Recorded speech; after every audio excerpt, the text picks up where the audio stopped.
আইন মেনে চলবেন, যা কিছু বলা হলো প্রত্যেকটি জিনিস মেনে চলবেন। আপনারা যদি কেউ না মানেন তাহলে আপনাদের সাথে আমার 12 তারিখ পর্যন্ত কথা হবে সম্পূর্ণরূপে আইনের ভাষায়।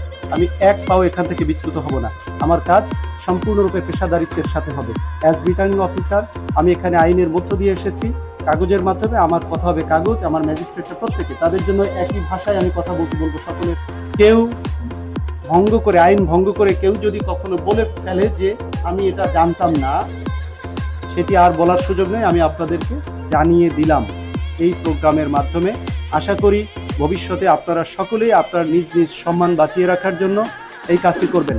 আমি জানতাম না এই শব্দটি আমাদের কাছে একেবারে অগ্রহণযোগ্য, যে ক্ষতি যেন আপনারা কেউ দেখে না আনেন। এটা আমার সম্মানিত ক্যান্ডিডেট যারা আছে তাদের জন্য যেমন সত্য, এবং যারা তার হয়ে কাজ করবেন তাদের জন্য সত্য।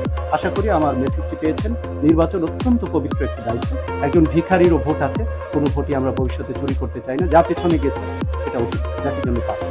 এবং ইন ফিউচার ইনশাআল্লাহ ভোট আমরা পবিত্রতার সাথে করব। এটা আমার জায়গা থেকে আমি কন্ডাক্ট করতে এসেছি ইলেকশন। আমি এখানে কন্ডাক্ট করতে চাই, কারো পক্ষে কাজ করতে আসিনি। একেবারে নিরপেক্ষতার সাথে কাজ করব, এই নিশ্চয়তা আপনাদের দিতে পারি। এবং শেষ মুহূর্ত পর্যন্ত আজ আমি যা বললাম সে কথা সেভাবেই থাকবে। এই 4 দেয়ালের এই প্রকোষ্ঠে, অন্ধকার প্রকোষ্ঠে আমি যে কথা বললাম সেটি আলোর মতো উদ্ভাসিত হবে ইনশাআল্লাহ 12 তারিখ পর্যন্ত। এর বাইরে অন্য কিছু হবে না। Thank you so much.